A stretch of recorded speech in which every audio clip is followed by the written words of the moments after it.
शुक्ला जी, राम राज्य का क्या मतलब है? राम राज्य का मतलब ये है हाँ, कि कोई किसी को सताए नहीं ऐसा। और हर आदमी एक दूसरे को सहयोग करे, जैसा कि भगवान राम ने किया है त्रेता युग में, हाँ जी। वैसा ही युग हम अपने देश में लाएं। तब तो राम राज्य की कल्पना तब तो की जा राम सकती। राज्य की कल्पना सही होगी। अच्छा अच्छा, जी, और नहीं तो कहना गलत है ये। नहीं तो राम राज्य कहाँ है? तो राम राज्य में खुले में आप सामान रख दीजिए, कोई चोरी नहीं करता था, कोई किसी की छीना झपटी नहीं करता था। ऐसा। ये था राम राज्य। तो बीजेपी तो राम राज्य लाने की कल्पना घोषणा भी की थी अपने संविधान में ही है हमारे। संविधान में? बीजेपी तो है ही है। हाँ। हमारा कॉन्स्टिट्यूशन ही ये कहता है राम राज्य ले आएंगे। तो क्या राम राज्य की, रामायण के अनुसार राम राज्य की स्थापना हो रही है? कोई नियम बनाया गया है क्या? नियम तो पूरे संविधान है। हाँ। संविधान में पूरे जो प्रावधान है, हाँ, हाँ। वो राम राज्य के ही कल्पना के तहत है। लेकिन ये आरक्षण करके जाति विशेष वर्गों को बांटा गया है, ये गलत है।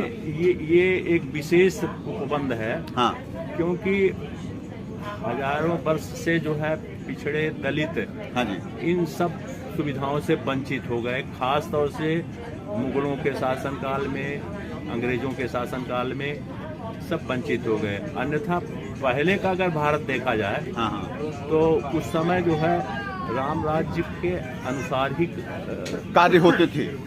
थे। लेकिन इस समय कोई किसी का, अब विक्रमादित्य का राज देख लीजिए, कोई चोरी नहीं करता था। हाँ। खुले में दरवाजा खोल के चले जाते थे लोग बाग। हाँ तो ये राम राज्य ही तो था। लेकिन राम राज्य की घोषणा और कल्पना भर करती है सरकार को, आरक्षण करके, अब देखिए, वर्गों को बांट करके, लड़ा करके, ऐसे कानून बना के कठोर। तो ये राम राज्य की कल्पना है क्या? सरकार लड़ाती नहीं है। तो फिर क्यों ऐसे नियम बनाती है? हम लड़ते हैं हाँ। इसलिए कि वर्ग संघर्ष की स्थिति बनती है। तो ये राम राज्य की कल्पना थोड़ी है। नहीं, ये राम राज्य की कल्पना तो हमने संविधान में किया है कि हम ऐसा ले आएंगे। लेकिन ये फील्ड में, जमीन में उतारने की कोई कोशिश नहीं कर रही सरकार। कर रहे हैं, सरकार वाले कोशिश कर रहे हैं, ऐसा नहीं कि नहीं कर रहे हैं। पर कितना उपलब्धि इनको मिल रही है या नहीं मिल रही है, ये हम लोग जो है इसका मूल्यांकन करते हैं। ऐसा तो ऐसा लगता है कि नहीं हो रहा है। लेकिन जब सुविधाएं मिल रही हैं इस तरह की, और सुविधाएं मिलेगी तो क्यों कोई किसी की चोरी करेगा?